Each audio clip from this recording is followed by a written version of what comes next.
Hello. അപ്പോൾ നമ്മൾ ഇന്ന് മാത്സിൻ്റെ ഒരു പുതിയൊരു ചാപ്റ്ററാണ് പഠിക്കാൻ പോകുന്നത്. മാത്സ് കുറച്ച് കണക്ക് നമുക്ക് പഠിക്കാം. അപ്പോൾ കണക്ക് പഠിക്കുന്നതിന് മുമ്പ് നിങ്ങൾ എന്താ ചെയ്യേണ്ടതെന്ന് വെച്ചാൽ ഒരു പേപ്പറും ഒരു പേനയും ഒക്കെ അടുത്ത് വെച്ചേക്കണം. അത് കഴിഞ്ഞിട്ട് നമ്മൾ പഠിക്കാൻ പോകുന്ന ചാപ്റ്ററിൻ്റെ പേര് ഞാൻ പറഞ്ഞേക്കാം. നമ്മൾ പഠിക്കാൻ പോകുന്ന ചാപ്റ്ററിൻ്റെ പേര് പ്രോഗ്രഷൻ എന്നാണ്. പ്രോഗ്രഷൻ.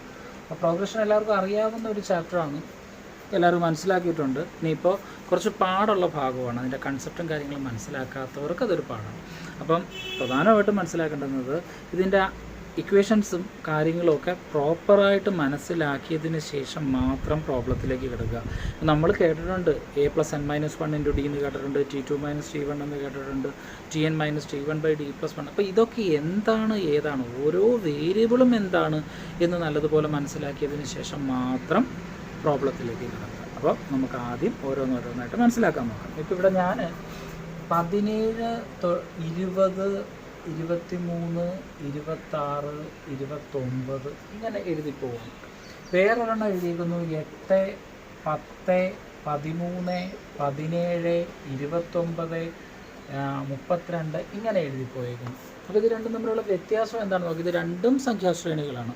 നമ്മൾ കോമയായിട്ട് ഇങ്ങനെ എഴുതി പോയേക്കാണ്. പക്ഷേ ഒന്നാമത്തതിനകത്ത് ഇതൊന്ന് അനലൈസ് ചെയ്യാം. ഒന്നാമത്തതൊന്ന് അനലൈസ് ചെയ്യുമ്പം 3ആണ്. 17 3 കൂട്ടിയപ്പോൾ 20 കിട്ടുന്നു. 20ൻ്റെ കൂടെ 3 കൂട്ടിയപ്പോൾ 23, 23ൻ്റെ കൂടെ 3 26. അപ്പോൾ ഇതെല്ലാം ഒരു നിശ്ചിത സംഖ്യ തന്നെയാണ് നമ്മൾ കൂട്ടിപ്പോയിരിക്കുന്നത്, അല്ലേ? അപ്പോൾ ഇതെല്ലാം ഒരു നിശ്ചിത സംഖ്യ തന്നെയാണ് നമ്മൾ കൂട്ടിപ്പോയിരിക്കുന്നത്. പക്ഷേ ഇവിടെ ആണെങ്കിലോ 2, 3, 8ൻ്റെ കൂടെ ഒരു 2 കൂട്ടിയപ്പോൾ 10 കിട്ടി, 10ൻ്റെ കൂടെ 3 കൂട്ടിയപ്പോൾ 13, 4, 12. പക്ഷേ അതൊരു നിശ്ചിത സംഖ്യയല്ല, കൂട്ടിപ്പോയിട്ടുണ്ടെന്നേ ഉള്ളൂ. അപ്പോൾ അതിലൊരു ഓർഡർ പാലിക്കുന്നില്ല, ഒരു ക്രമം പാലിക്കുന്നില്ല. അപ്പോൾ നമുക്ക് അതിനെ അങ്ങ് കളയാം. ഈ ക്രമം പാലിക്കുന്ന സംഭവത്തിനെ നമുക്ക് എന്താണ് പറയുന്നതെന്നൊക്കെ ഒന്ന് നോക്കാം. അപ്പോൾ ഒരു നിശ്ചിത സംഖ്യയോട് ഒരു നമ്പറിനോട് ഒരു നിശ്ചിത സംഖ്യ കൂട്ടുകയോ കുറയ്ക്കുകയോ ചെയ്ത് തൊട്ടടുത്ത സംഖ്യ കിട്ടുന്ന ക്രമത്തിൽ രൂപീകരിക്കുന്ന സംഖ്യാശ്രേണി. മനസ്സിലായി എന്ത് പറഞ്ഞേ? ഒരു നിശ്ചിത നമ്പറിനോട് ഒരു നിശ്ചിത സംഖ്യ കൂട്ടുകയോ കുറയ്ക്കുകയോ ചെയ്തതിന് ശേഷം അടുത്ത നമ്പർ കിട്ടുന്ന രീതിയിലുള്ള സംഖ്യാശ്രേണിക്ക് ഒരു പേരുണ്ട്. അതിനെയാണ് നമ്മൾ സമാന്തര ശ്രേണി എന്ന് പറയുന്നത്. എന്താ പറയുന്നത്? സമാന്തര ശ്രേണി എന്ന് പറയുന്നത്. മനസ്സിലായോ? അത് എ. അപ്പോൾ ആ നിശ്ചിത സംഖ്യ ഉണ്ടല്ലോ, നിശ്ചിത സംഖ്യ, ആ നിശ്ചിത സംഖ്യയെ നമ്മൾ ആദ്യ പദം, നിശ്ചിത സംഖ്യ വരട്ടെ, ആ ആദ്യ പദം, ഒന്നാമത് കിടക്കുന്ന ആ സംഖ്യ നമ്മൾ ആദ്യ പദം, അതിനെ നമ്മൾ എ എന്ന അക്ഷരം കൊണ്ടും t1 എന്നൊക്കെ പറയും. മനസ്സിലായോ? നിശ്ചിത സംഖ്യ കൂട്ടുകയോ കുറയ്ക്കുകയോ ചെയ്യുമെന്ന് പറഞ്ഞില്ല. ഇപ്പോൾ ദാണ്ടെ 17 ഒരു സംഖ്യയാണ്. അതിൻ്റെ കൂടെ 3 കൂട്ടിയപ്പോൾ 20 കിട്ടി, 20ൻ്റെ കൂടെ 3 കൂട്ടിയപ്പോൾ 23 കിട്ടി. നമുക്ക് വീണ്ടും നേരെ എഴുതാം. 16, 20, 24, ഇവിടെ 4ആണ്. അങ്ങനെ നിശ്ചിത സംഖ്യ കൂട്ടുകയോ കുറയ്ക്കുകയോ ചെയ്യുമ്പോൾ തൊട്ടടുത്ത പദം കിട്ടുന്ന രീതിയിൽ ക്രമീകരിക്കുന്ന ശ്രേണിയാണ് സമാന്തര ശ്രേണി അഥവാ AP എന്ന് പറയുന്നത്. ആ നിശ്ചിത സംഖ്യയെ നമ്മൾ എന്ത് പറയുമെന്നറിയാവോ? പൊതുവ്യത്യാസം എന്നാണ്. എന്ത് പറയും? പൊതുവ്യത്യാസം എന്നാണ് പറയുന്നത്. മനസ്സിലായോ? ഇനി ഞാനിപ്പോൾ ഇവിടെ ഒരു ചെറിയൊരു കാര്യം എഴുതണം. സമാന്തര ശ്രേണി എഴുതിയിരിക്കുന്ന കാര്യം മനസ്സിലായല്ലോ. ഇവിടെ ഞാൻ ഇങ്ങനെ ഒരു കോളം എഴുതി ഇങ്ങനെ വെച്ചിട്ടുണ്ട്. പൊതുവ്യത്യാസം തൽക്കാലം ഞാൻ മാറ്റുകയാണ്. പൊതുവ്യത്യാസം സൂചിപ്പിക്കുന്ന അക്ഷരം D ആണെന്നൊന്ന് ഓർത്ത് വെച്ചേക്കുക. ഇനി ഇവിടെ ഓരോ കോളമായിട്ട് ഞാൻ ഇങ്ങനെ ഈ ഒരു വലിയൊരു കോളത്തിനെ സബ്ഡിവൈഡ് ചെയ്ത് ഇങ്ങനെ എഴുതി വെച്ചേക്കാം. അതവിടെ കിടന്നോട്ടെ, ഇപ്പോൾ തൽക്കാലം അവിടെ കിടന്നോട്ടെ. അപ്പോൾ നമ്മളിങ്ങനെ എഴുതിയല്ലോ. അപ്പോൾ നിശ്ചിത സംഖ്യ കൂട്ടുകയും കുറയ്ക്കുകയും ചെയ്തെന്ന് പറഞ്ഞില്ല. ഇനി 63 കുറച്ചെന്ന് നമുക്ക് എഴുതാം. 60, 57, 54, 51. അപ്പോൾ ഇവിടെ 3 വീതം കുറഞ്ഞു പോകുന്നു. അപ്പോൾ അതും കോമൺ ഡിഫറൻസ് അഥവാ പൊതുവ്യത്യാസം ഇവിടെ 3ആണ്. 3 മാത്രമല്ല, 8, 10 ഏത് സംഖ്യ വേണമെങ്കിലും നമുക്ക് എടുക്കാനായിട്ട് പറ്റും. അപ്പോൾ നമ്മൾ ഇവിടെ ആദ്യ പദം ഏതാ? ഈ ഒരു പ്രോഗ്രഷൻ്റെ എടുക്കുകയാണെങ്കിൽ ആദ്യ പദം ഏതാണ്? എ എന്ന് പറയുന്നത് 17ആണ്. ഡിയോ കോമൺ ഡിഫറൻസ് എന്തുമായിരിക്കും? കോമൺ ഡിഫറൻസ് അഥവാ D കണ്ടുപിടിക്കുന്നത് തൊട്ടടുത്ത പദങ്ങൾ തമ്മിലുള്ള വ്യത്യാസം എന്നല്ലേ പറഞ്ഞേക്കുന്നത്. അപ്പം തൊട്ടടുത്ത പദങ്ങളായിരിക്കണം എടുക്കുന്നത്. ഇവിടെ തൊട്ടടുത്ത പദങ്ങൾ 17, 20 നമുക്ക് എടുക്കാം, കാരണം അടുത്തടുത്ത് കിടക്കുക. പക്ഷേ 20, 26 എടുക്കാൻ പറ്റുമോ? പറ്റത്തില്ല, കാരണം നടുക്കൊരു പദം കിടപ്പുണ്ട്. അപ്പോൾ അടുത്തടുത്തുള്ള പദമായിരിക്കണം. ഇപ്പോൾ 26, 29 എടുക്കുക, അത് കുറയ്ക്കാം. സാധാരണ നമ്മൾ അടുത്തടുത്തുള്ള പദങ്ങൾ ആദ്യത്തെ, രണ്ടാമത്തതും ഒന്നാമത്തതും കുറയ്ക്കുന്നത്. അപ്പോൾ ഇതിനെ T1 എന്ന് പറയുന്നത്, ഇതിനെ T2 എന്ന് പറഞ്ഞാൽ common difference T2 - T1. That is 20ൽ നിന്ന് 17 കുറച്ചാൽ നമുക്ക് 3 കിട്ടുന്നു. അടുത്തടുത്ത പദങ്ങളാണ്. കണ്ട 29ൽ നിന്ന് 26 കുറച്ചാൽ 3 കിട്ടുന്നുണ്ട്. പക്ഷേ 20, 26, 26ൽ നിന്ന് 20 കുറയ്ക്കാൻ പറ്റുമോ? കുറയ്ക്കാനൊക്കെ പറ്റും. പക്ഷേ 26ൽ നിന്ന് 20 ഇവിടെ കുറയ്ക്കുന്നത് കോമൺ ഡിഫറൻസ് കണ്ടുപിടിക്കാനായിട്ട് പറ്റത്തില്ല. കാരണം എന്താ, 20, 26 അടുത്തടുത്തുള്ള പദമല്ല. അതിനിടയ്ക്ക് 23, 20ൻ്റെ അടുക്ക് 23 കിടപ്പുണ്ട്. അത് കഴിഞ്ഞിട്ടേ 26 വരുന്നുള്ളൂ. മനസ്സിലായോ? അപ്പോൾ അടുത്തടുത്തുള്ള രണ്ട് പദങ്ങൾ തമ്മിലുള്ള വ്യത്യാസമാണ് പൊതുവ്യത്യാസം അഥവാ കോമൺ ഡിഫറൻസ്. അത് കണ്ടുപിടിക്കാൻ D = T2 - T1 എന്ന ഇക്വേഷൻസ് നമുക്ക് യൂസ് ചെയ്യാനായിട്ട് പറ്റും. ഞാൻ ഇതും കൂടി ഒന്ന് മായ്ക്കുകയാണ്, സ്ഥലപരിമിതിയുണ്ട്, അതുകൊണ്ട് ഞാനതൊന്ന് മായ്ക്കുകയാണ് കേട്ടോ. അപ്പോൾ നമുക്ക് 17, 20 അതുകൂടി ഞാൻ മായ്ച്ചു. 23, 26, 29 ഇങ്ങനെയല്ലേ പോകുന്നത്. ഈ ഓരോ നമ്പർ ഞാൻ എടുത്തിവിടെ എഴുതുക. 17, 20, 23, 26, 29, 32, 35, 38. നമുക്ക് ഇങ്ങനെ കണ്ടുപിടിക്കും. 29 വരെ ഉള്ളെങ്കിൽ പിന്നെ ഞാൻ ഈ 32, 35, 38 എവിടെ നിന്ന് എടുത്തുകൊണ്ടുവന്നേ? ഒരു പാടുമില്ല. തൊട്ടടുത്ത പദത്തിനോട് 29 കൂടി 3 കൂട്ടിയാൽ 32, ആ 32ൻ്റെ കൂടെ 3 കൂട്ടിയാൽ 35, 35ൻ്റെ കൂടെ 3 കൂട്ടിക്കഴിഞ്ഞാൽ 38, അങ്ങനെ കിട്ടും. അപ്പോൾ ഒരാൾ എൻ്റെ അടുത്ത് വന്ന് ചോദിക്കേണ്ടതിന് അത് നാലാമത്തെ പദം എത്ര? പെട്ടെന്ന് ഞാൻ ഓടിപ്പോയി 1, 2, 3, 4 എണ്ണി നോക്കി. അപ്പോൾ എത്ര കിട്ടിയേ? 26. വേറെ ആൾ എന്നോട് ചോദിച്ചു ഏഴാമത്തെ എത്രയാണ്? 1, 2, 3, 4, 6, 7. അപ്പോൾ 35ആണ്.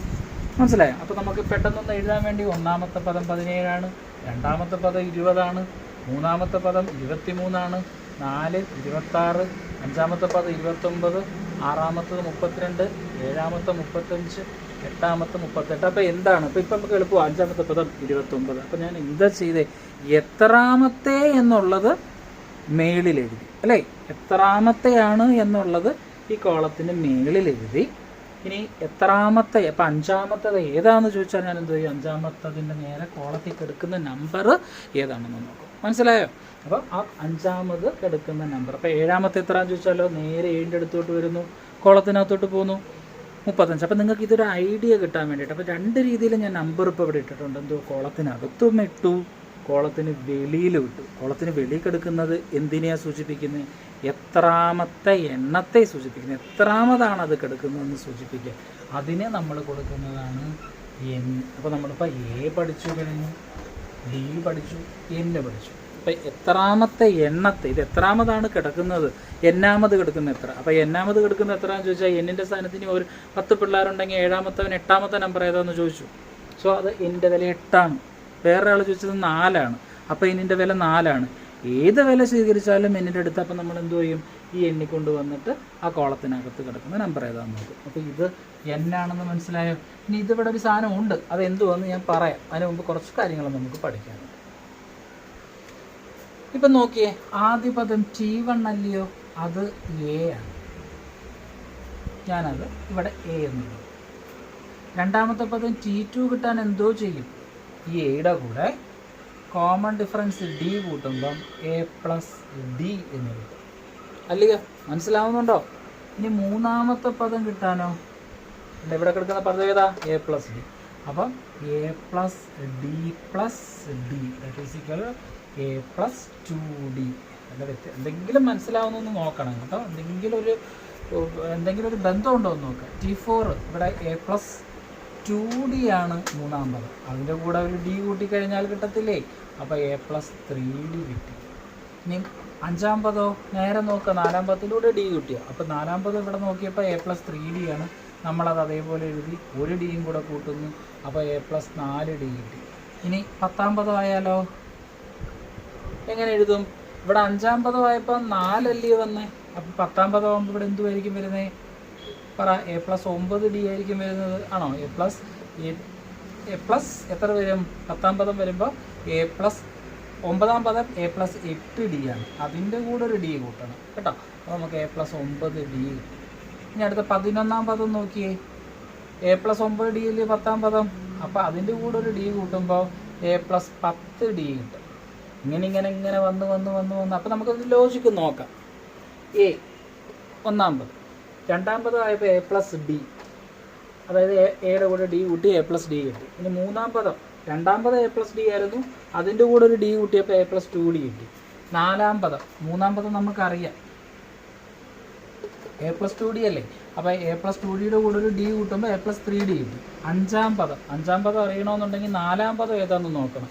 അപ്പോൾ A+3D ആണ്. അതിൻ്റെ കൂടെ ഡി കൂട്ടിയപ്പോൾ A+4D കിട്ടി. അപ്പോൾ ഇനി ജസ്റ്റ് ഒന്ന് നോക്കി. 1ാം പദമായപ്പോൾ എ, 2ാം പദമായപ്പം 2ൽ നിന്ന് കുറച്ച് A+D. ഇതിൻ്റെ കോഎഫിഷ്യൻ്റ് അഥവാ ഗുണോത്തരം ഇതിൽ നിന്ന് ഒന്ന് കുറവാണ്. മൂന്നാം പദമായപ്പോഴോ എ പ്ലസ് മൂന്നാം പദം, അപ്പോൾ 2D. നാലാം പദമായപ്പോഴോ 4-ൽ നിന്ന് 1 കുറവ്, എ പ്ലസ് 3D. അഞ്ചാം പദമായപ്പോഴോ എ പ്ലസ് 4D. 10-ാം പദമായപ്പോൾ നമുക്കൊന്നും നോക്കേണ്ട കാര്യമില്ല, 10-നേക്കാട്ടിൽ 1 കുറവ്, എ പ്ലസ് 9D. 11-ാം പദം 1 കുറവായിരിക്കും, എ പ്ലസ് 10D. അങ്ങനെയാണെങ്കിൽ 50-ാം പദം എന്തുമായിരിക്കും? T50. ഒന്നും നോക്കേണ്ട കാര്യമില്ല, 50-നേക്കാളിലും 1 കുറവ്, എ പ്ലസ് 49D. അങ്ങനെയാണെങ്കിൽ n-ാം പദം എന്തുമായിരിക്കും? ഒന്നും നോക്കേണ്ട കാര്യമില്ല, എയിൽ നിന്ന് 1 കുറവ്, എ പ്ലസ് n-1 × d. ഇതൊരു ഇക്വേഷനാണ്, മനസ്സിലായോ? അപ്പോൾ അതായിരിക്കും എ പ്ലസ് n-1 × d ആണ് നമ്മൾ ഈ പറഞ്ഞ പോലെ കോളത്തിൽ കിടക്കുന്ന നമ്പർ എന്ന് പറയുന്നത്. ഇവിടെ കിട്ടിയോ? അപ്പോൾ n-ാം പദം എത്ര ആണെന്ന് എണ്ണി നോക്കുമ്പോൾ എ പ്ലസ് n-1 × d കിട്ടും. അതായത് ഇത് എണ്ണത്തെ സൂചിപ്പിക്കുന്നു, ഇത് നമ്പർ ഏതാണെന്ന് സൂചിപ്പിക്കുന്നു. ഇപ്പോൾ 90-ാം പദം എന്തുമായിരിക്കും? 90-ൽ നിന്ന് 1 കുറയ്ക്കുമ്പോൾ കിട്ടുന്നതായിരിക്കും എ പ്ലസ് 89D. 1000-ാമത്തെ പദം എത്ര ആയിരിക്കും? A plus 999D. അങ്ങനെയാണ് സംഭവം വരുന്നത്. ഓക്കെ ആണോ? അത് ഇത്രയും. അപ്പം 3 കാര്യങ്ങൾ. ആദ്യ പദം എ, ഒരു വ്യത്യാസം എന്ന് പറയുന്നത് ആ നിശ്ചിത സംഖ്യ കൂട്ടുകയോ കുറയ്ക്കുകയോ ചെയ്യുന്നതാണ്. അതന്നേരം T2 മൈനസ് T1 എന്ന് കിട്ടും. എണ്ണത്തെ ചെല്ലുമ്പോൾ എത്രാമത്തെയാണ് എന്ന് കാണിക്കുന്നത് വേണ്ടിയാണ്, എണ്ണത്തെ സൂചിപ്പിക്കുന്നതാണ്. ഇതൊക്കെ കറക്റ്റ് പഠിച്ചാലേ നമുക്കിത് പറയുന്നുള്ളൂ. അങ്ങനെ എണ്ണത്തെ സൂചിപ്പിക്കുന്നു. എ പ്ലസ് n-1 × d എന്ന് പറയുമ്പോഴോ ജസ്റ്റ് ഈ ലോജിക്ക് ആലോചിക്കുക. എണ്ണിച്ചെല്ലുന്നത് വെളിയിൽ കിടക്കുന്ന നമ്പർ, അങ്ങനെ എണ്ണിച്ചെല്ലുമ്പോൾ കോളത്തിനകത്ത് കിടക്കുന്ന നമ്പർ ഏതാണോ അതാണ് എ പ്ലസ് n-1 × d എന്ന് ആലോചിക്കുക. അതായത് n-ാം പദം ഏതായിരിക്കും, 5-ാം പദം ഏതായിരിക്കും എന്ന് അങ്ങനെ നമ്മൾ നോക്കിയേ. 5-ാം പദം ഏതാ എണ്ണീട്ട് കോളത്തിനകത്ത് നോക്കി. 10-ാം പദം ഏതായിരിക്കും എന്ന് എങ്ങനെ നോക്കിയേ. 10-ാം പദം വരെ എണ്ണി ചെന്നിട്ട് കോളത്തിനകത്ത് നോക്കി. അപ്പോൾ n-ാം പദം എങ്ങനെയായിരിക്കും നോക്കുന്നത്? n-ാം പദത്തിൽ കോളത്തിനകത്തോട്ട് നോക്കാം. അപ്പം നമുക്ക് എന്തോ കിട്ടും? എ പ്ലസ് n-1 × d എന്ന് കിട്ടും. അപ്പം ഇതൊരു പ്രോഗ്രഷൻ്റെ n-ാം പദം ഏതാണ്? എ പ്ലസ് n-1 × d ആണ്. അപ്പോൾ ഇത് കണ്ടുപിടിക്കുന്ന ഇക്വേഷൻ മനസ്സിലായി. കോളത്തിനകത്തും കിടക്കുന്നത് ഇക്വേഷൻ മനസ്സിലായല്ലോ. ഇനി n എങ്ങനെ കണ്ടുപിടിക്കാം? അതായത് എത്ര എണ്ണമുണ്ട്, എന്നിൻ്റെ വില, ഈ വെളി കിടക്കുന്ന ഈ നമ്പർ എങ്ങനെ കണ്ടുപിടിക്കാം? അതൊരു ഇക്വേഷൻ ഉണ്ട്. ആ ഇക്വേഷൻ എഴുതി തരാം, അത് കാണാതെ പഠിച്ചു വയ്ക്കുക. Tn minus T1/d plus 1. ഇപ്പം നമുക്കറിയാം Tn മൈനസ് T1/d പ്ലസ് 1. ഈ നമ്പർ എണ്ണി ചെല്ലുമ്പോൾ എത്രാമത്തെയാണ് എന്ന് കാണിക്കുന്ന നമ്പറാണ് n. അത് എത്രാമത്തത് ഏതാണെന്ന് ചോദിച്ചാൽ കോളത്തിനകത്തോട്ട് നോക്കണം, മനസ്സിലായോ? അപ്പോൾ n = Tn minus T1/d plus 1. Tn എന്തുവാ? ആ പ്രോഗ്രഷനിലെ അവസാന പദമായിരിക്കും. T1 എന്താണ്? അതിനകത്ത് ആദ്യത്തെ പദമായിരിക്കും. d എന്താണ്? കോമൺ ഡിഫറൻസ് ആയിരിക്കും. ഇതോ പ്ലസ് 1, അത് കോൺസ്റ്റൻ്റ് ആണ്, അതിൻ്റെ കൂടെ കൂട്ടണമെന്നുള്ളത്. ഇപ്പോൾ ഈ പ്രോഗ്രഷൻ 17, 20, 23, 26, 29 ഈ പ്രോഗ്രഷനിൽ 38 ഈ 38 എത്രാമത്തെ പദമാണ്? നമുക്ക് നോക്കി ചെല്ലും പറയാം. 38ൻ്റെ മണ്ടേ കിടക്കുന്നത് 8 ആണ്. നമുക്ക് ഇക്വേഷനിൽ ഇട്ട് നോക്കിയാലോ? ഒന്ന് നോക്കിയാലോ n എത്ര കിട്ടുമെന്ന് അറിയാം. Tn എത്ര? 38. T1 എത്ര? 17. d എത്ര? 20ൽ നിന്ന് 17 കുറയ്ക്കണം അല്ലേ? ഇപ്പം T1 17. ഇതുപോലൊന്നും എഴുതിയിട്ടാലേ നല്ലതാട്ടോ. അപ്പോൾ അടുത്തത് Tn എന്ന് പറയുന്നത് 38. അടുത്ത d എത്ര? T2 minus T1. അപ്പം 20 minus 17, that is equal to 3. അപ്പോൾ നമുക്കിവിടെ 3 എഴുതാലോ. പ്ലസ് 1. 38ൽ നിന്ന് 17 കുറച്ചാൽ 21. 21/3 പ്ലസ് 1. 7 + 1 = 8 എന്ന് കിട്ടി. എടുക്കുന്ന 8. കാര്യം മനസ്സിലായോ? അപ്പം ഇത്രയേ ഉള്ളൂ. എന്തുവാ ഇപ്പോൾ പഠിച്ച ഇക്വേഷൻ? n-ാം പദം എ പ്ലസ് n-1 × d. അതായത് കോളത്തിനകത്ത് കിടക്കുന്ന നമ്പർ കണ്ടുപിടിക്കുന്ന ഇക്വേഷനാണ് എ പ്ലസ് n-1 × d. ഇനി അത് എത്രാമതാണ് എന്ന് സൂചിപ്പിക്കുന്നതാണ് n.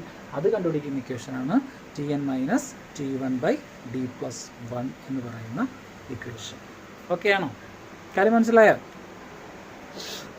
അപ്പോൾ അത് ജസ്റ്റ് ഒന്നും കൂടി ഒക്കെ കേൾക്കുക, മനസ്സിലാവുന്നിടം വരേക്കും നമ്മൾ കേട്ട് മനസ്സിലാക്കുക എന്നുള്ളതാണ് ഇതിനകത്ത് ചെയ്യാൻ പറ്റുന്ന ഒരു പ്രധാനപ്പെട്ട കാര്യം. ഇനി ഇതിനകത്ത് ചെയ്യാനുള്ളത് തുക കണ്ടുപിടിക്കുന്ന ഇക്വേഷനാണ്. തുക കണ്ടുപിടിക്കുന്ന ഇക്വേഷൻ എന്തുവാണെന്ന് അറിയോ? 2 ഇക്വേഷൻ ഉണ്ട് തുക. ആദ്യം some n/2 × T1 plus Tn എന്നങ്ങ് പഠിച്ചു വെച്ചേക്കണം. അതായത് എത്ര എണ്ണം ഉണ്ടോ അതിൻ്റെ പകുതി ഡിവൈഡഡ് ബൈ ആദ്യ പദത്തിൻ്റെയും അവസാന പദത്തിൻ്റെയും തുക.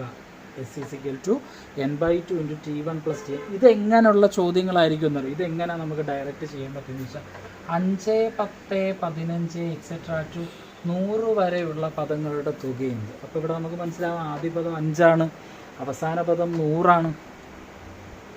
അപ്പോൾ അതിൻ്റെ തുക എങ്ങനെയാണെന്നുള്ളതാണ് കണ്ടുപിടിക്കുന്നത്. ഇനി ചില പ്രോബ്ലം ഉണ്ടായിരിക്കും 5, 10, 15 എക്സെട്ര ടു ഉള്ള പ്രോഗ്രഷൻ്റെ ആദ്യ 20 പദങ്ങളുടെ. അപ്പോൾ ഈ 2 രീതിയിലാണ് ചോദ്യം വരുന്നത്. ഇപ്പോൾ 5, 10, 15, 100 ഇവയുടെ തുകയുണ്ട്, ഈ പ്രോഗ്രഷനിലെ പദങ്ങളുടെ തുക എന്തെന്ന് വരാം. ഇവിടെ 5, 10, 15 എക്സെട്ര ടു 20 പദങ്ങളുടെ തുകയാണ്. ഈ രീതിയിലെ ചോദ്യത്തിൻ്റെ മോഡൊന്ന് ശ്രദ്ധിച്ചേ. ഇവിടെ 2 രീതിയിലാണ് ചോദ്യം. ഇത് ക്വസ്റ്റ്യൻ നമ്പർ 1, ഇത് ക്വസ്റ്റ്യൻ നമ്പർ 2. അപ്പോൾ അതെങ്ങനെയാണ് ചോദിച്ചേക്കുന്നത്? ആദ്യത്തെ ചോദ്യം 5, 10, 15 എക്സെട്ര ടു 100 വരെയുള്ള പ്രോഗ്രഷനിലെ തുക ഏതെന്ന് ചോദിച്ചു കഴിഞ്ഞാൽ നമ്മൾ എന്തോ ചെയ്യും? ആദ്യ പദം കൊണ്ട് താണ്ട് എടുക്കുന്നു, അവസാന പദം താഴെ എടുക്കുന്നു. അപ്പോൾ ഈ ഇക്വേഷൻ എടുക്കാം. ഇനി ഇവിടെ നോക്കിയേ 5, 10, 15 എക്സെട്ര ടു 20 പദങ്ങളുടെ തുക എത്ര? ഇവിടെ ആദ്യ പദവേ ഉള്ളൂ, അവസാന പദം അനന്തമായിട്ട് കിടക്കുക നമുക്ക് തന്നിട്ടില്ല. പക്ഷെ ഒരു കാര്യം തന്നിട്ട് എത്ര എണ്ണമാണ് എന്ന് തന്നിട്ടുണ്ട്. അങ്ങനെ വരുവാണെങ്കിൽ നമുക്ക് ഈ ഇക്വേഷനകത്ത് നമുക്കറിയാലോ, ഇപ്പം n/2 = T1a അല്ലേ. Tn എന്ന് പറയുന്നത് എന്തുവാണ്? a + n-1 × d എന്ന് നമ്മൾ പഠിച്ചിട്ടുണ്ടല്ലോ അല്ലേ. അപ്പോൾ അതാണ്ട് ഈ ഇക്വേഷനകത്ത് T1 a എന്നിട്ട് കൊടുത്തു. കണ്ട് ഇത് ഇത്രയും T1 a + n-1 × d എന്ന് പറയുന്നത് Tn. ഈ ഇക്വേഷൻ തന്നെയാണ്, ഇതൊന്ന് മോഡിഫൈ ചെയ്തു എന്ന് മാത്രമല്ല. T1 പകരം a ഇട്ടു, Tn പകരം ഇത് കൊടുത്തു. അപ്പം ഇനി നമുക്ക് എന്തോ ചെയ്യാം? n/2 × ഇവിടെ എയും എയും കൂടെ ചേരുമ്പോൾ 2a + n-1 × d എന്നുള്ളത് ഇക്വേഷൻ കിട്ടും. ഇത് വേറൊരു ഇക്വേഷനാണ്. ഈ ഇക്വേഷനാണ് അവസാന പദം തരാത്ത ഈ രീതിയിലുള്ള മോഡലിലുള്ള ചോദ്യങ്ങൾ ചോദിക്കുമ്പം നമ്മൾ എഴുതേണ്ടത്. മനസ്സിലായോ? അപ്പം ഇത് ഇത്രയും കാര്യങ്ങളാണ്. n/2 × T1 + Tn, അടുത്തത് n/2 × 2a + n-1 × d എന്ന് പറയുന്ന ഇക്വേഷൻ. അപ്പോൾ ആദ്യ പദം എ, പൊതുവ്യത്യാസം ഡി, പൊതുവ്യത്യാസം കണ്ടുപിടിക്കുന്ന ഇക്വേഷൻ T2 - T1. ഇനി എന്നാം പദം കണ്ടുപിടിക്കുമ്പോൾ Tn - T1 a + n-1 × d എന്ന് പറയുന്ന ഇക്വേഷനാണ്. ഈ n കണ്ടുപിടിക്കുന്നത് Tn - T1/d + 1 ആണ്. തുക ആദ്യ പദവും അവസാന പദവും തന്നിട്ടുണ്ടെങ്കിൽ n/2 × T1 + Tn. അടുത്തതോ അവസാന പദം തരാത്ത കേസുകളിൽ n/2 × 2a + n-1 × d എന്ന ഇക്വേഷനും യൂസ് ചെയ്യുക. ഇത്രയാണ് ഇതിനകത്തുള്ള പ്രധാനമായിട്ടുള്ള ഇക്വേഷൻ. ഇനി വേറെ കുറച്ചൊരു കാര്യങ്ങളുണ്ട്. a, b, c ഇവ പ്രോഗ്രഷനിലെ തുടർച്ചയായ പദങ്ങളാണെങ്കിൽ b = a + c/2 ആയിരിക്കും. ഇത് പറഞ്ഞേ എ ബി സി, അതായത് നോക്കിയേ നമുക്ക് ഇവിടെ എഴുതാം 5, 10, 15 ഒരു പ്രോഗ്രഷൻ അല്ലേ. 5, 10, 15 ഇത് പ്രോഗ്രഷനാണ്. ഇത് എ, ഇത് ബി, ഇത് സി ആണെങ്കിൽ ബി എന്ന് പറയുന്നത് എന്തുമായിരിക്കും എന്ന് പറഞ്ഞേ? ഇത് രണ്ടിൻ്റെ എ + സി. അപ്പം 5 + 15/2 15 5 20 അല്ലേ. 20/2 = 10. എടുക്കുന്നു 10 അല്ലേ കിട്ടി. ഇതും ഒന്നൊരു റിസൾട്ടാണ്, ഇതൊന്ന് ഓർത്ത് വെച്ചേക്കാം. അപ്പം എ, ബി, സി എന്നിവ ഒരു പ്രോഗ്രഷൻ്റെ തുടർച്ചയായ 3 പദങ്ങളാണെങ്കിൽ b = a + c/2 ആയിരിക്കും. ഈ പറഞ്ഞ സംഭവങ്ങളോടെ ഒന്ന് നോക്കി വെച്ചേക്കുക. ഇത്രയും ഭാഗം ഈ 18 മിനിറ്റ് 10-20 മിനിറ്റ് ഉണ്ട്. ഈ 20 മിനിറ്റ് വൃത്തിയായിട്ട് മനസ്സിലാക്കിയതിന് ശേഷം, അതായത് കാറ്റത്ത് ഓടിപ്പോകും, മനസ്സിലാക്കിയതിന് ശേഷം മാത്രമേ പ്രോബ്ലത്തിലേക്ക് കടക്കാവൂ. അപ്പോൾ ഇത് എപ്പോഴാണോ ഇത് ഇത്രയും ക്ലിയർ ആവുന്നത്, ഈ ഒരു സെഷൻ റിപ്പീറ്റ് ചെയ്ത് നല്ല രീതിയിൽ മനസ്സിലാക്കുക. എ എന്താണ്, ഡി എന്താണ്, എൻ എന്താണ്, ടി എൻ എന്താണ്, സം എന്താണ്, അതിൻ്റെ ഇക്വേഷൻസ് എന്താണെന്നൊക്കെ ഒന്നുകൂടെ പറയാം. പൊതുവ്യത്യാസം ഡി, ആദ്യ പദം എ, അപ്പോൾ a + d, രണ്ടാം പദം a + അങ്ങനെ പോകും. അപ്പോൾ അങ്ങനെ എന്നാം പദം വരുമ്പോൾ a + n-1 × d വരും. അത് ഏതാ കോളത്തിനകത്ത് നമ്മൾ എഴുതുന്നതാണ്. ഇനി കോളത്തിന് വെളിയിൽ കിടക്കുന്ന നമ്പർ കണ്ടുപിടിക്കുന്ന ഇക്വേഷനാണ് Tn - T1/d + 1. ഓക്കെ ആണല്ലോ. ഇനി സമ്മുണ്ട്, അത് 2 രീതിയിൽ. ആദ്യ പദവും അവസാന പദവും തന്നിട്ടുണ്ടെങ്കിൽ n/2 × T1 + Tn. അവസാന പദം തരാത്ത പദങ്ങളുടെ എണ്ണമാണ് കണ്ടുപിടിക്കാൻ പറഞ്ഞിട്ടുണ്ടെങ്കിൽ n/2 × 2a + n-1 × d എന്ന ഇക്വേഷൻ യൂസ് ചെയ്താൽ മതി. ഇനി നമുക്ക് ഓരോരോ കണക്കുകളായിട്ട് നമുക്കിതിൻ്റെ കാര്യങ്ങൾ ചെയ്യാം. മനസ്സിലായോ? അപ്പം ഇത്രയും കാര്യങ്ങൾ വ്യക്തമായിട്ട് മനസ്സിലാക്കിയതിന് ശേഷം മാത്രമേ പ്രോബ്ലത്തിലേക്ക് ചെയ്യാൻ പാടുള്ളൂ. അപ്പോൾ നമുക്ക് ഓരോരോ കാര്യങ്ങളായിട്ട് ഇനി ഓരോരോ പ്രോബ്ലംസ് ചെയ്ത് തുടങ്ങാം. ഓരോരോ പ്രോബ്ലംസ് നമുക്ക് ചെയ്ത് തുടങ്ങാം. ഇത് ഇത്രയൊന്ന് മനസ്സിലായിട്ടുണ്ടോ എന്നൊന്ന് നോക്കിയേ.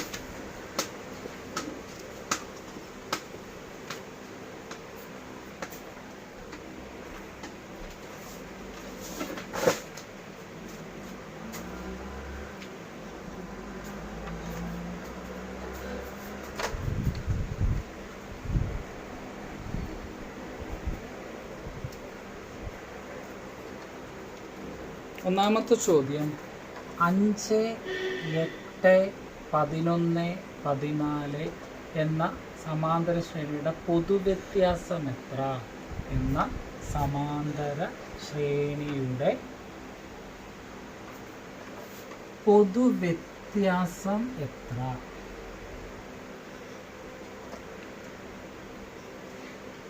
ചോദ്യം എഴുതുക കേട്ടോ. ചോദ്യം എഴുതി കഴിഞ്ഞതിന് ശേഷം ബിഗിനേഴ്സ് എല്ലാവർക്കും ഇത് ഇവിടുന്ന് തുടങ്ങുക. ആ ഇക്വേഷൻസ് എല്ലാം മനസ്സിലാക്കി കഴിഞ്ഞതിന് ശേഷം ഇവിടുന്ന് തുടങ്ങുക. 5, 8, 11, 14 എന്ന സമാന്തര ശ്രേണിയുടെ പൊതുവ്യത്യാസം എത്ര? പൊതുവ്യത്യാസം എന്ന് പറഞ്ഞാൽ ഡി ആണല്ലേ. അപ്പോൾ ചെയ്യാൻ പറ്റുന്നവർ ചെയ്യുക. ചെയ്ത് കഴിഞ്ഞതിന് ശേഷം മാത്രം ഈ എക്സ്പ്ലനേഷൻ സെഷനിലേക്ക് നോക്കി ഉത്തരം കറക്റ്റ് ആണോ എന്ന് നോക്കുക. അല്ലാന്നുണ്ടെങ്കിൽ ഞാൻ ഈ പറയുന്ന വേയിൽ നിങ്ങൾ കേട്ടിരുന്നിട്ട് അതേ രീതിയിൽ തന്നെ ചെയ്ത് നോക്കുക. എങ്കിൽ മാത്രമേ ഇത് പ്രയോജനപ്പെടുത്തുള്ളൂ. അപ്പം എ അല്ലെങ്കിൽ T1 എന്ന് പറയുന്നത് 5 ആണ്. നമുക്കറിയാവുന്ന സംഭവങ്ങൾ നമ്മൾ എഴുതിയെടുക്കുക. T2 നമുക്കറിയാം 8 ആണെന്ന് തന്നിട്ടുണ്ട്. അപ്പം D = T2 - T1 അല്ലേ. അപ്പോൾ T2 8 - 5 = 3. അതാണ് കോമൺ ഡിഫറൻസ്. അപ്പോൾ നമുക്ക് എന്ത് എഴുതാം? പൊതുവ്യത്യാസം = 3.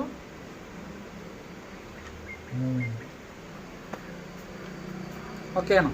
അപ്പോൾ അടുത്തടുത്തുള്ള 2 പദങ്ങൾ തമ്മിലുള്ള വ്യത്യാസമാണ് പൊതുവ്യത്യാസം. T2 - T1 അല്ലേ. 14ന് 11 കുറച്ചാലും നമുക്ക് കിട്ടും. അപ്പോൾ അടുത്തടുത്തുള്ള പദങ്ങളായിരിക്കണമെന്ന് മാത്രമേ ഉള്ളൂ കേട്ടോ. അതൊന്ന് മനസ്സിലാക്കിയേക്കുക.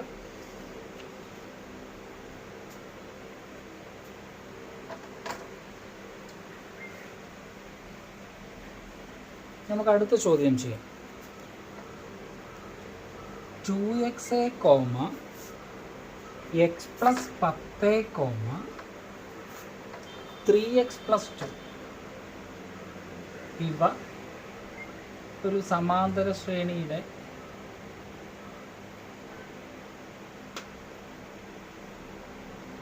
തുടർച്ചയായ പദങ്ങളാണെങ്കിൽ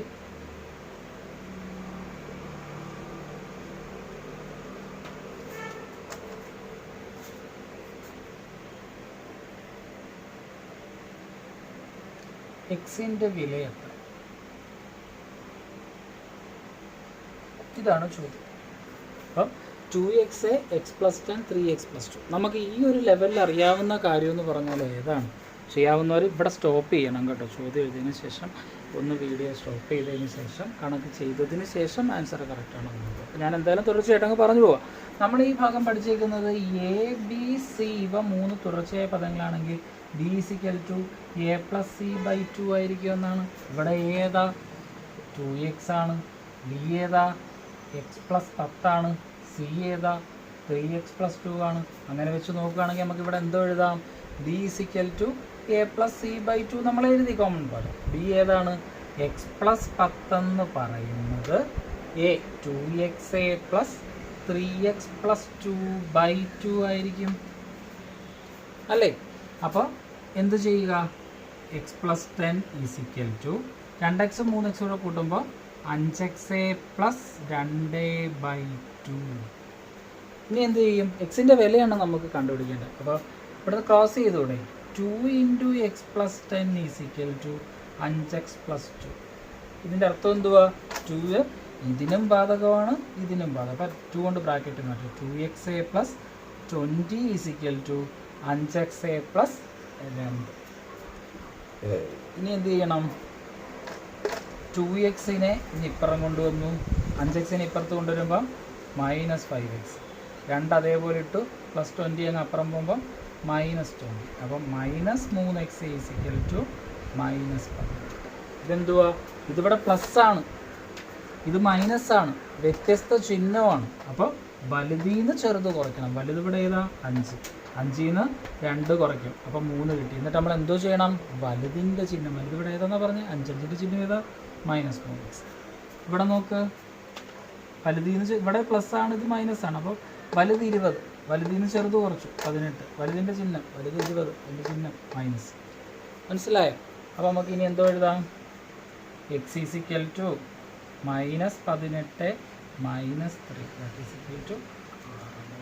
x = 6. മനസ്സിലായോ? അപ്പോൾ ഇവിടെ എന്തോ പറഞ്ഞേ?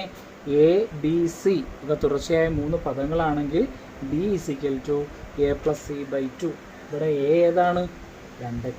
ബി ഏതാണ്? X plus 10. സി ഏതാണ്? 3x plus 2. മനസ്സിലായോ? അങ്ങനെ 3x പ്ലസ് 2 കിട്ടും. ഇനി നമുക്ക് എന്തോ എഴുതാം? B is equal to a plus c by 2 ആണ്. അപ്പം x plus 10 is equal to കണ്ട് b x plus 10 is equal to എയുടെ വില 2x ഇവിടെ കൊടുത്തു, സിയുടെ വില 3x പ്ലസ് 2 ഇവിടെ കൊടുത്തു, ബൈ 2 എഴുതി. ഇനി നമ്മൾ എക്സ് പ്ലസ് 10 ഇവിടെ എഴുതി, 2x 3x ഇവിടെ കൂട്ടുമ്പോൾ നമുക്ക് 5x കിട്ടി, 5x ബാക്കിയുള്ള 2 ഇവിടെ എഴുതി, ബൈ 2 അതേപോലെ എഴുതി.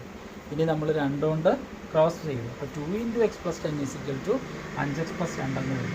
ബ്രാക്കറ്റ് കിടക്കുന്നതുകൊണ്ട് 2 എക്സിനും ഉള്ളതാണ് 10നും ഉള്ളതാണ്. അപ്പോൾ 2 × x 2x, 2 × 10 20 is equal to 5x plus 2. അപ്പോൾ എന്തോ ചെയ്തു? എക്സ് ഉള്ളതെല്ലാം ഒരിടത്ത്, കോൺസ്റ്റൻസ് എല്ലാം കൂടെ ഒരിടത്ത്. അപ്പോൾ 2x, ഈ 5x ഇപ്പുറത്ത് പ്ലസ് ആണേ, അതിപ്പോൾ ഈ സമത്തിന് ഇപ്പുറം വരുമ്പോൾ -5x. അപ്പം വേരിയബിൾ പോർഷൻ ഒരിടത്തായി. ഇനി നമുക്ക് ഈ കോൺസ്റ്റൻറ്റിനെ അങ്ങ് അപ്പുറത്തോട്ട് കൊണ്ടുപോകണം. അപ്പോൾ 2 നമ്മളിവിടെ എഴുതി, ഇവിടെ കിടക്കുന്നത് +20, അത് സമത്തിന് അപ്പുറത്തോട്ട് പോകണം, അന്നേരം -20. നമുക്ക് എങ്ങനെ കിട്ടും? 2x - 5x is equal to 2 - 20 എന്ന് കിട്ടും. അപ്പോൾ കുറയ്ക്കണം, ചിഹ്നങ്ങൾ വ്യത്യസ്തമായിട്ട് കുറയ്ക്കണം. ഏതിൽ നിന്ന് ഏത് കുറയ്ക്കണം? വലുതിൽ നിന്ന് ചെറുത് കുറയ്ക്കണം. അപ്പോൾ 5ൽ നിന്ന് 2 കുറയ്ക്കുമ്പോൾ 3 കിട്ടി, 20ൽ നിന്ന് 2 കുറയ്ക്കുമ്പോൾ 18 കിട്ടി. 2ൻ്റെ ചിഹ്നം മൈനസ് ആയതുകൊണ്ട് -3x ഈസ് ഈക്വൽ ടു -18. അതിൽ നിന്ന് എക്സിൻ്റെ വില നമുക്ക് 6. മനസ്സിലായോ?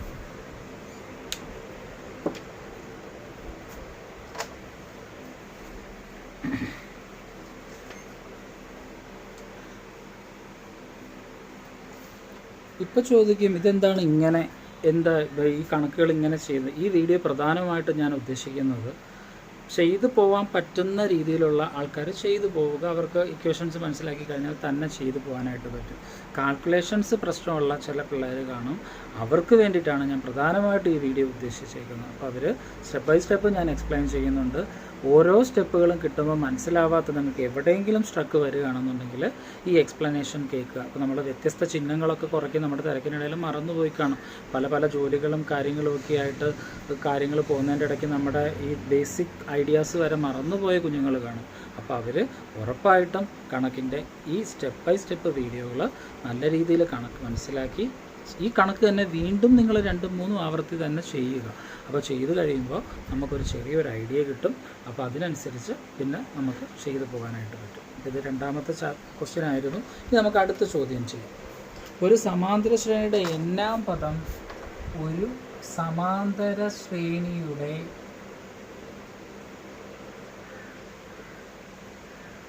n-ാം പദം 3n+4 ആയാൽ പൊതുവ്യത്യാസം എത്ര?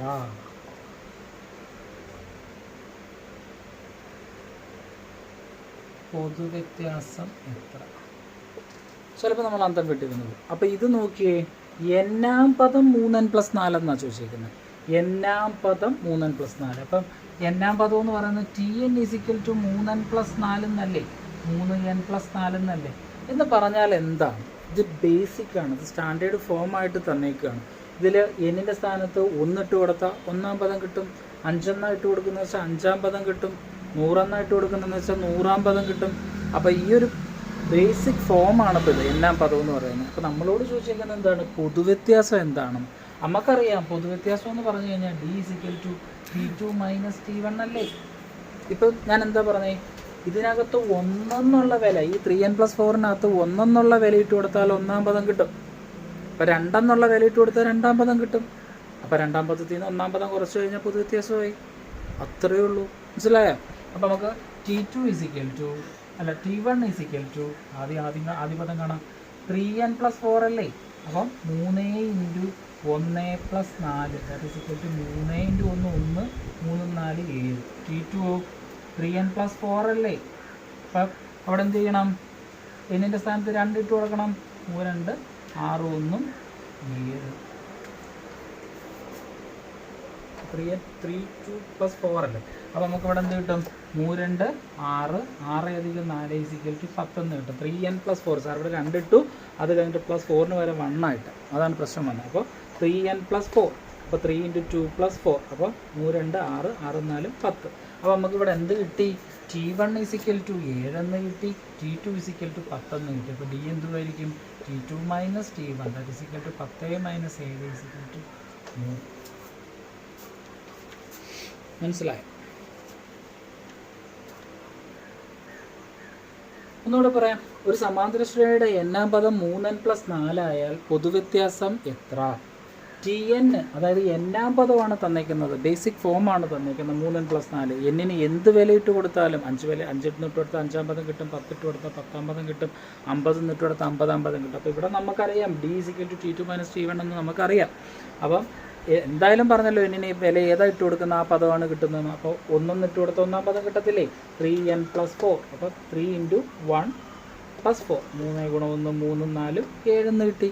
പിന്നെ T2 എപ്പോഴും സ്റ്റാൻഡേർഡ് ഫോം എഴുതുന്നത് തെറ്റിപ്പോരുത്. ഞാൻ നേരത്തെ 3n+1 ആയിട്ട് അതാണ് തെറ്റിയത്. അപ്പോൾ 3n+4 കേട്ടോ, നോക്കണം. ഇവിടെ 3n+4 ഇവിടെ 3n+1 ആയ കഥ കഴിഞ്ഞു. ഇനി അപ്പോൾ ഇവിടെ 3n+4. അപ്പോൾ ഇവിടെ n-ൻ്റെ സ്ഥാനത്ത് 3 × 2 + 4, അപ്പോൾ 3 2 6 4 10. അപ്പോൾ നമുക്ക് T1 7 കിട്ടി, T2 10 കിട്ടി, T2 - T1 10 - 7 = 3 എന്ന് കിട്ടും. മനസ്സിലായോ? അപ്പോൾ അതൊന്ന് നോക്കിയേ.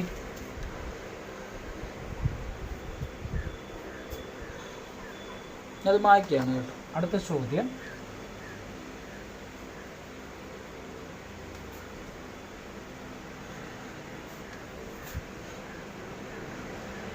ആറിൻ്റെ ഗുണിതങ്ങളായ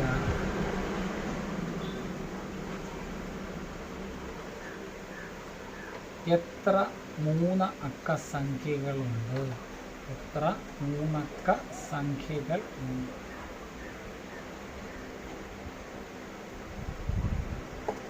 ആറിൻ്റെ ഗുണിതങ്ങളായ എത്ര 3 അക്ക സംഖ്യകളുണ്ട്? ഈ ഒരു ചോദ്യം ഇങ്ങനെ ഇരിക്കുന്നു. ഈ ചോദ്യത്തെ ഞാൻ വേറൊരു ഫോമിലേക്ക് കൊണ്ടുവരും. അതും അങ്ങനെയും പരീക്ഷയ്ക്ക് ചോദിക്കാറുണ്ട്. ഇതിനകത്ത് നമുക്ക് ചെയ്യാനുണ്ട് നല്ല വഴികളുണ്ട്, ഒരു എളുപ്പ വഴിയുണ്ട്. എളുപ്പ വഴി എപ്പോഴാണ് നമുക്ക് മനസ്സിലാവുന്നത്?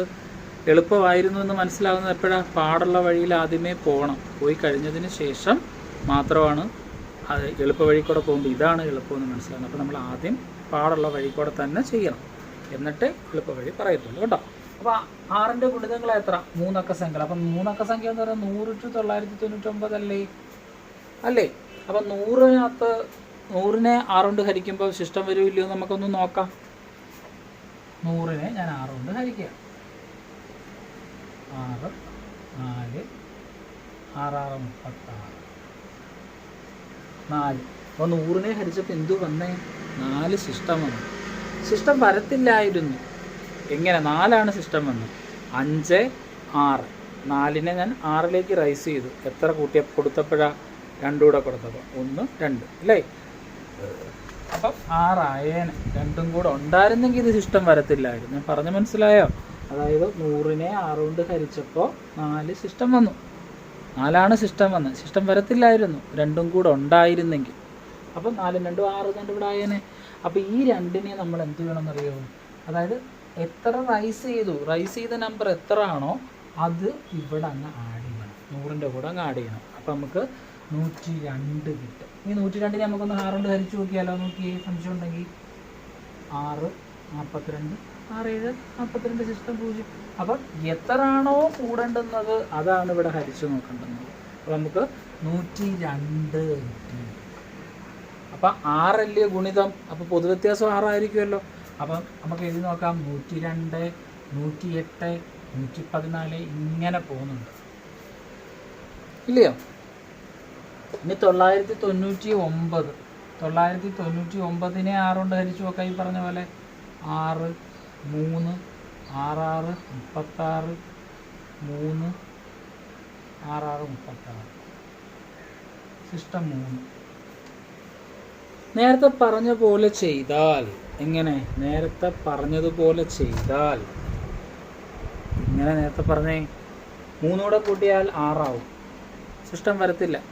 പക്ഷെ 3 കൂടെ കൂട്ടി 6 ആയി. ആ 3 എടുത്ത് ഇവിടെ കൂട്ടി 1002 ആയി. അപ്പോൾ എത്ര അക്കമായി? 4 അക്കമായി. നമ്മളോട് എത്ര വരെ ചോദിച്ചേക്കുന്നത്? 3 അക്ക സംഖ്യകളാണ് ചോദിച്ചേക്കുന്നത്. അപ്പോൾ ലാസ്റ്റ് വരുമ്പോൾ നമ്മൾ എന്താ ചെയ്യേണ്ടതെന്ന് വെച്ചാൽ കൂട്ടുകയല്ല ചെയ്യേണ്ടത്. ഈ റിമൈൻഡർ എത്ര ആണോ അതിവിടെ നിന്ന് കുറയ്ക്കുകയാണ് ചെയ്യുന്നത്. അപ്പം നമുക്ക് എത്ര കിട്ടും? 996 അല്ലേ? 996 വരുന്നത്. നമുക്കൊന്ന് ഹരിച്ചു നോക്കാം. 996 6 കൊണ്ട് ഹരിക്കുമ്പോൾ 1 6 3 36 3 66 36 അങ്ങനെ കിട്ടുന്നുണ്ടല്ലോ അല്ലേ? ഒന്നുകൂടെ നോക്കിയേ. 996 6 കൊണ്ട് ഹരിക്കുമ്പോൾ 1 39 6 36 3 36. മനസ്സിലായോ? അങ്ങനെയാണ് കിട്ടുന്നത്. അപ്പോൾ 166 പൂജ്യമായിട്ടാണ് വന്നേക്കുന്നത്. അപ്പം 996 കിട്ടിക്കുന്നത്. അപ്പം എങ്ങനെ ചോദിക്കാം? 100-നും 990 1000-നും ഇടയിൽ 6ൻ്റെ ഗുണിതങ്ങളായ എത്ര സംഖ്യകളുണ്ട് എന്ന് ചോദിക്കുന്നതും ഈ 6ൻ്റെ ഗുണിതങ്ങളായ എത്ര മൂന്നക്ക സംഖ്യകളുണ്ടെന്നൊക്കെ ചോദിക്കുന്നതും ഒരേപോലെ. ഈ ചോദ്യത്തിനെ വേറൊരു രീതിയിൽ ഫ്രെയിം ചെയ്യാം. എന്തുവാ? 100-നും 1000-നും ഇടയിൽ എത്ര 6ൻ്റെ ഗുണിതങ്ങളായ എത്ര മൂന്നക്ക സംഖ്യകളുണ്ടെന്ന് ചോദിക്കാം. ഇപ്പോൾ അതേ രീതിയിലാണ് നമ്മളാക്കിയത്. 100-നും 1000-നും ഇടയിൽ 6ൻ്റെ ഗുണിതങ്ങളായ എത്ര സംഖ്യകളുണ്ട് എന്ന് ചോദിക്കുന്നതും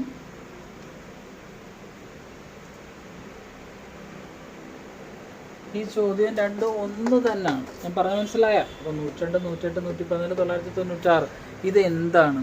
കോളത്തിൽ ഞാൻ നേരത്തെ കോളം വരച്ചിട്ടില്ലേ? ആ കോളം വരച്ച് ഉള്ളിനകത്തുള്ളതാണോ അതോ പുറത്തുള്ള നമ്പറാണോ നമുക്കിപ്പോൾ കണ്ടുപിടിക്കേണ്ടത്? എത്ര എണ്ണം ഉണ്ട്. അപ്പോൾ എണ്ണത്തെ സൂചിപ്പിക്കുന്നതാണ്. ഈ രീതി തന്നെ നിങ്ങൾ ചിന്തിക്കണം. കോളത്തിനകത്താണോ കോളത്തിന് പുറത്തുള്ള നമ്പറാണോ ഇത്? കോളത്തിനകത്താണെന്നുണ്ടെങ്കിൽ a+n-1 കോളത്തിന് പുറത്താണെങ്കിൽ tn-t1/d+1. അപ്പോൾ ഏതാണ് ഇത്? എണ്ണത്തെ സൂചിപ്പിക്കുന്നു. സംഖ്യ ഏതാണെന്ന് ചോദിക്കുന്നതാണ് a+n-1d. എത്ര എണ്ണം ഉണ്ടെന്നാണ് ചോദിച്ചത്. അപ്പോൾ n ആണ്. അപ്പോൾ n കണ്ടുപിടിക്കുന്ന ഇക്വേഷൻ ഏതാ? tn-t1/d+1. ഇവിടെ tn നമ്മൾ കണ്ടുപിടിച്ചു 996. t1 എത്ര?